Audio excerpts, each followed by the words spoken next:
हम सभी लोग जानते हैं कि ईश्वर प्रेम है।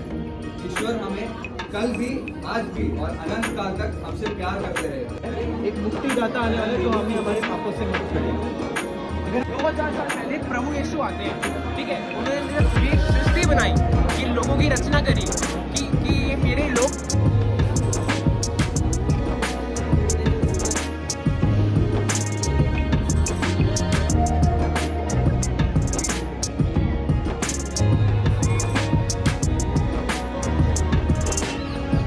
तो जी वो था चर्च और उसके सामने था गुरुद्वारा। गुरुद्वारा पार करते जाता है ये प्राचीन हनुमान मंदिर। So hello guys, welcome to back my channel KKCR blogs. I hope आप सब अच्छे होंगे। तो भाई आप सब जानते हैं आज एक बहुत ही बड़ा दिन है जिसे बोलते हैं भाई क्रिसमस के नाम से लोग बात जानते हैं। और यीशु मसीह का जन्मदिन मनाया जाता है पूरी दुनिया में बड़े शोर शराबे के साथ। बहुत ही जो सबसे बड़ा जो त्यौहार होता है ना, तो भाई वो आज क्रिसमस का दिन होता है। तो भाई आज 25 दिसंबर का दिन है। मैं खड़ा हूँ इस वक्त कनाट प्लेस में, जहाँ पे भाई बहुत ही शोर शराबा चल रहा है। और पूरा भाई एक चर्च है, चर्च के बाहर पूरे मेला टाइप लगा हुआ है। भाई बहुत मज़ा आ रहा है। तो मैं भी आया था, मैंने कहा चलो भाई आज मैं एक्सप्लोर करता हूँ अपने दिल्ली में कनाट प्लेस के अंदर जो चर्च है उसका जो भी रौनक होती है यहाँ दिल्ली में किस तरीके से मनाया जाता है। जैसे कि आप लोगों को पता है आधी से ज़्यादा दुनिया के अंदर इस त्यौहार को मनाया जाता है। बड़ा दिन कहते हैं वैसे कई लोग, और हम कहते हैं क्रिसमस डे। और भाई कुछ लोग जीसस कहते हैं, कुछ लोग भाई ईसा अलैहिस्सलाम कहते हैं। तो भाई आज उनका जन्मदिन होता है। तो चलिए दिखाता हूँ अपने दिल्ली के अंदर किस तरीके से सेलिब्रेशन करा जाता है और किस किस तरीके के मेले लगते हैं और किस जगह पे मैं खड़ा हूँ। प्रॉपर दिखाऊँगा आपको आज के ब्लॉग में। तो चलते हैं, दिखाता हूँ मैं आपको यहाँ के चर्च और यहाँ का मेला।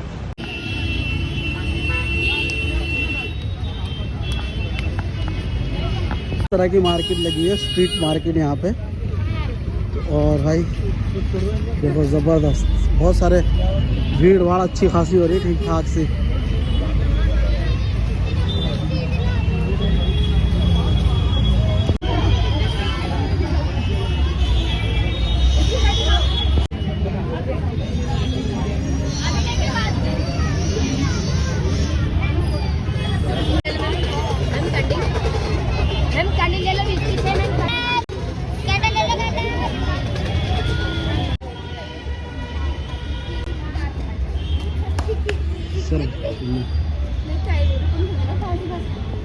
चाहते हैं कि ईश्वर हमसे कितना प्यार करते हैं। तो आप देख सकते हैं पीछे ईश्वर कहते हैं कि तुम मेरे दृष्टि में मूल्यवान हो, मैं तुमसे प्यार करता हूँ।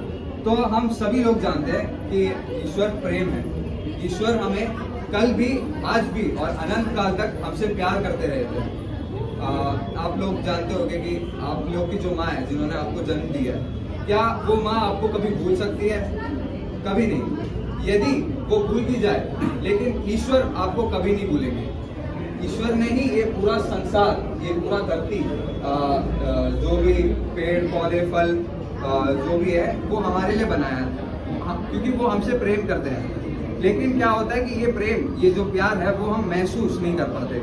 और ये इसलिए होता है क्योंकि हम दुनिया की अलग अलग चीज़ों में भटक जाते हैं, अलग अलग चीज़ों में भागने लग जाते हैं, ईश्वर से भी भागते रहते हैं। और ऐसा क्यों होता है वो हम अगले स्टॉल में देखेंगे। इतना कि पूरा संसार अच्छा और हमको जो चाहिए सब कुछ दिया है ना, लेकिन हम उस प्यार को महसूस क्यों नहीं कर पाते, हम उस प्यार का मना क्यों नहीं करते? क्योंकि हम अपने ही पाप के जाल में फंस जाते हैं। हमें भले लगे कि हम बस बड़े बड़े पाप नहीं करना, बस किसी की हत्या नहीं करनी, किसी को धोखा नहीं देना, जेल नहीं पहुंचना, बस, है ना। लेकिन हम जो हमारे रोज की जिंदगी में छोटे मोटे पाप करते हैं, झूठ बोलना, गाली देना, लालच करना, ये सब गुस्सा करना, ये सब भी वही पाप है जो हमको हमारे ईश्वर के प्यार से अलग करते हैं, हमको महसूस नहीं करने देते हैं। क्यों? क्योंकि भले ही पाप हमारे शरीर को कुछ ना करे, वो हमारी आत्मा को मार देंगे। आत्मा जो प्यार महसूस करने लायक होती है, अगर वही मर जाए तो हम पे जो रोज बरसा रहे, हर टाइम पे जो प्यार बरस रहा है, हमको महसूस नहीं होता। अब इस जाल से कैसे निकले वो आगे बताया जाएगा। मेरी था कि हम बलि का बकरा निकालते थे जिससे हमारे पाप मुक्त हो जाते थे, पर वो हम हर बार पाप करते हैं, फिर बलि का बकरा, हम पाप करते हैं बलि का बकरा। कब तक चलेगा? एक ऐसा व्यक्ति आएगा जो हमारे सारे पापों के लिए मुक्तिदाता बनेगा।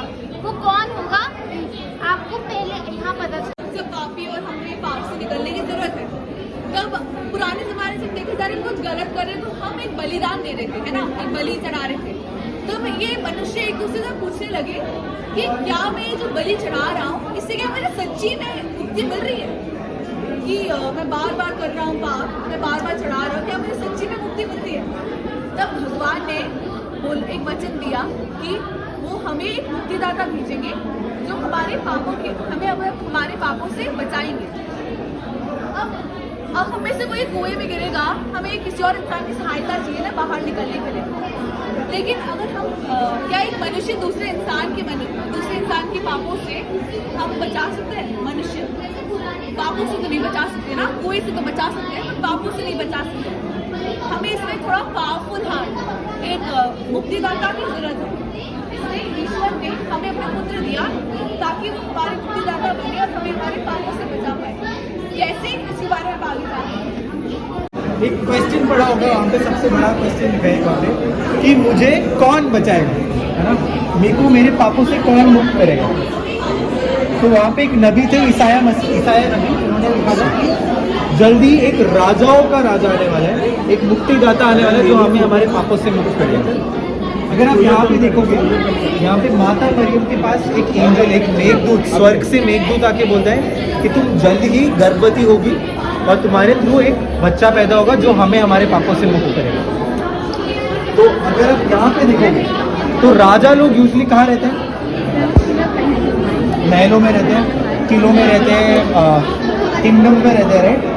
बट ये राजाओं का राजा अगर आप देखोगे एक छोटी सी गौशाला में पैदा होता है। गौशाला में जहाँ पे भेड़ बकरियों को रखते हैं, जहाँ पे धूल मिट्टी होती है, जहाँ पे गंदगी होती है भेड़ बकरियों की। तो दोस्तों, ईश्वर जिन्होंने चांद तारे बनाए, जिन्होंने धरती बनाई, वो हमारे बीच एक छोटे शिशु के रूप में आए ताकि हमारे पापों से वो हमें बचा सके।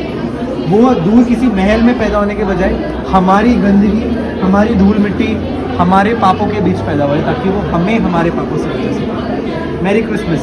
मेरी क्रिसमस। आप लोगों ने वहाँ पे प्रभु यीशु के जन्म के बारे में सुना होगा। हाँ, यहाँ पे हम प्रभु यीशु के जीवन के बारे में देखते हैं। प्रभु यीशु ने अपने जीवन में कई सारे मिरेकल्स किए, कई सारे लोगों को चंगा किया, कई सारी जगहों में चमत्कार किए। एक बार ऐसा एक घटना होता है, प्रभु यीशु के पास एक लंगड़ा इंसान आता है, एक ऐसा इंसान जो अपने जीवन में कभी नहीं चला, अपने जन्म से ही लंगड़ा था। अब उसके परिवार वालों ने तक उसको त्याग कर, उसको छोड़कर नदी के किनारे में छोड़कर चले गए थे। प्रभु यीशु उसके पास आते हैं और पूछते हैं, क्या तुम चंगा होना चाहते हो?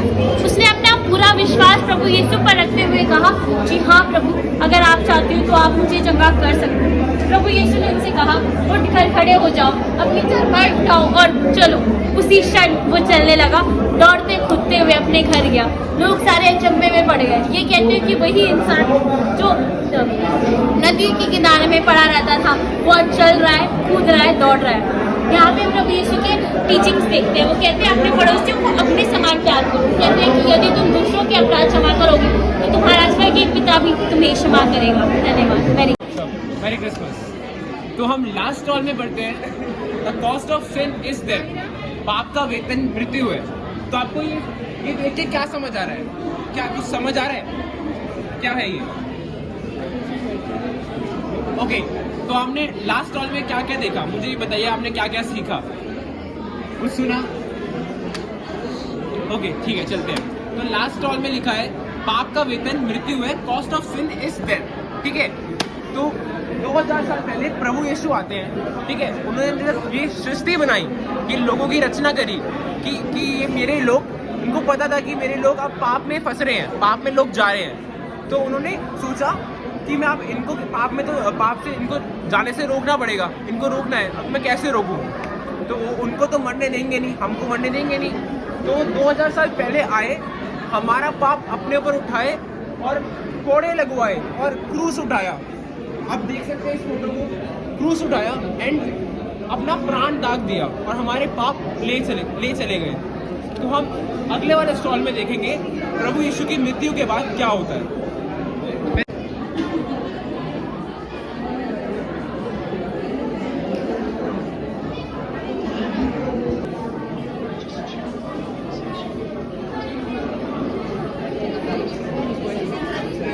जो देखा आपने वो यीशु मसीह के लिए एक एग्जीबिशन लगाया गया था, उसमें बताया गया था कि भाई 2000 साल पहले उनकी पैदाइश कैसे हुई और उनकी मृत्यु के बाद क्या क्या हुआ। आई होप आप लोगों ने सुना होगा। अब हम चल रहे हैं चर्च के अंदर, दिखाता हूँ आपको भाई क्राउड कितना है भाई।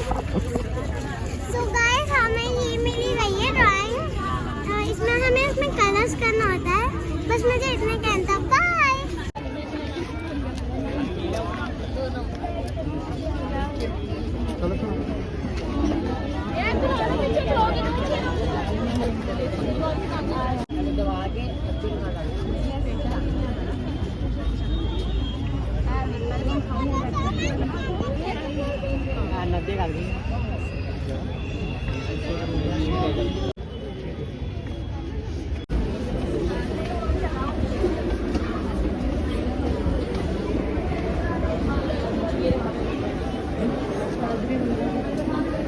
अदिया हेलो।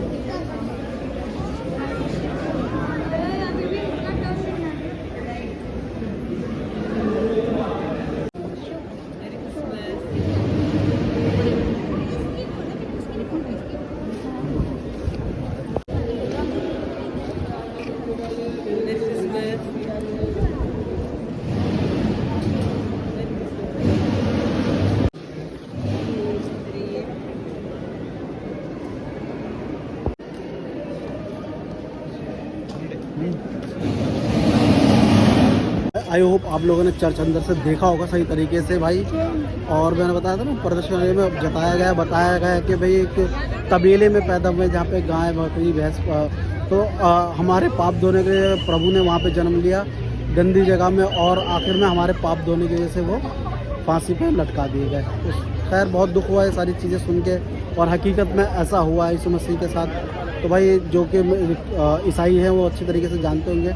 अब मैं शायद कहीं गलती कर बैठूं, बट मैं कोशिश करूंगा जितना दिखा सकता हूं, एक्सप्लोर कर सकता हूं भाई उतना। इधर यहाँ पे भी उसी तरीके का बना रखा है बाहर, जैसे कि गाय भैंस बकरी होती थी। और चलते हैं उस तरफ और मैं दिखाता हूँ आपको।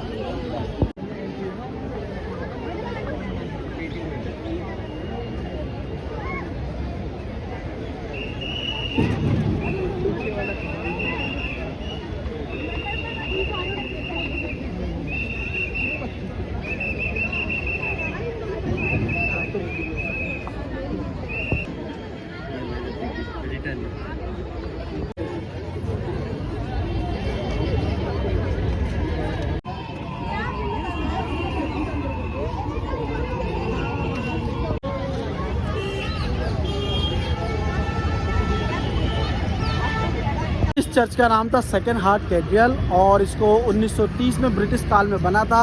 और ये चर्च जो है भाई ये रोमन कैथोलिक में आता है, और भाई ये कनाट प्लेस के अंदर है। जस्ट अपना गुरुद्वारा है, गुरुद्वारे के सामने, बंगला साहिब के जस्ट सामने। और भाई क्राउड इतना कि बहुत ही ज़बरदस्त। तो भाई तुम्हारे भाई ने सोचा जब यहाँ तक आया तो क्यों ना भाई अब कनाट प्लेस भी घूम लूँ। तो अब हम जा रहे हैं भाई कनाट प्लेस।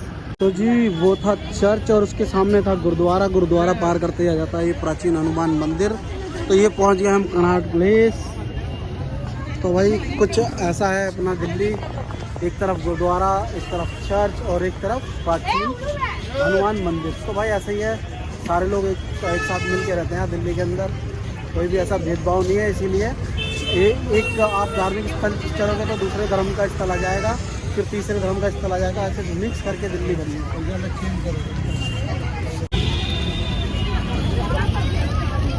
अदिया बाबू एक बार। तो भाई हम आ गए पालिका मार्केट के ऊपर, और यहाँ भी भाई पटरी लग रही है। अब हम जा रहे हैं सेंटर पार्क की तरफ। अगर सेंटर पार्क वगैरह में अपना डीजे वगैरह बज रहा होगा, तो अगर म्यूज़िक प्रोग्राम चल रहा होगा तो मैं आपको दिखाऊंगा, क्योंकि फाउंटेन चलता हुआ म्यूज़िक के साथ साथ। और अगर बंद होगा तो भाई कुछ नहीं कह सकता, क्योंकि अक्सर वो बंद कर देते हैं सेंटर पार्क को ऐसे ओकेशन पे, या जब ज़्यादा भीड़ भाड़ होती है कनाट प्लेस के अंदर तो यहाँ पे बंद कर देते हैं। तो बहरहाल मैं दिखाता हूँ अपने देश का झंडा सेंटर पार्क के अंदर, क्या खूबसूरत लग रहा है इस वक्त।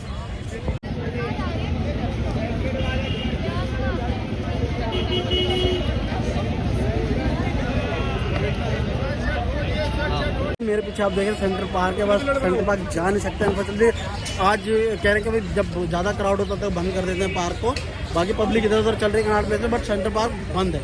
तो मेरा दिखाने का एक यार फाउंटेन दिखाना था आप लोगों को, म्यूज़िक के साथ चलता है। शायद एक ब्लॉग में मैंने दिखाया भी है भाई, ज़बरदस्त है भाई बिल्कुल ही। और ये भाई सामान लेके जा रहा भाई क्यों भाई, मुझे लग रहा है कमेटी आ गई इसलिए उठा के भाग रहा है सामान। चलो देखते हैं, अब वो वहाँ तो नहीं जा सकते, चलो बाहर का थोड़ा बहुत दिखा के फिर वीडियो का एंड करते हैं।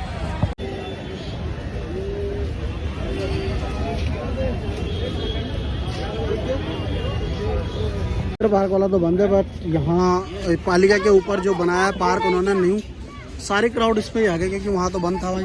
तो सब अपना पाव भाजी वो क्या बोलते थे, भेलपूरी वगैरह ये सब पार्कों में बैठे हुए हैं भाई बंदे।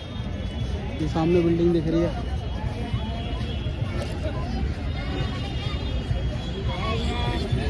लगे कुछ गिटार वगैरह सिंगिंग वगैरह कर रहे हैं, बैठे हैं कुछ लोग, इनको एंजॉय कर रहे हैं। तो भाई अब तो यही चल रहा होगा यहाँ पे।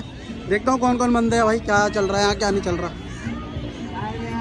देखो वहाँ भी भीड़ सी लग रही है, देखता हूँ कौन है। कौन है भाई, डुक टुक किसका चल रहा है। चाय कॉफी भोलेनाथ की फोटो लगा के बैठे हुए लड़के। अरे ये तो अपनी बस्ती के बच्चे हैं भाई।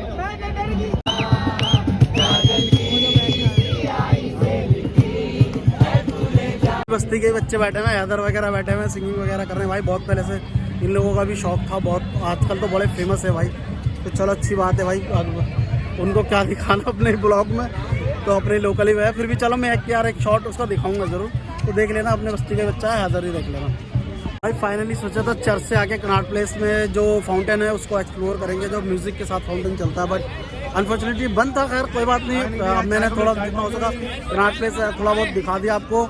और अब यार अब चलते हैं यहाँ से, अब चलने का नंबर आ गया, तो भाई इस वीडियो करते हैं भाई। आखिर में वही कहूँगा भाई, वीडियो में जिन्होंने सब्सक्राइब ना करा सब्सक्राइब कर लेना। और भाई जितनों को क्या अच्छा लगा इस वीडियो में, क्या बुरा लगा, कमेंट में करके ज़रूर बताना भाई। तो चलते हैं, मिलते हैं आपसे एक नेक्स्ट वीडियो में। टाटा बाय बाय बाय बाय।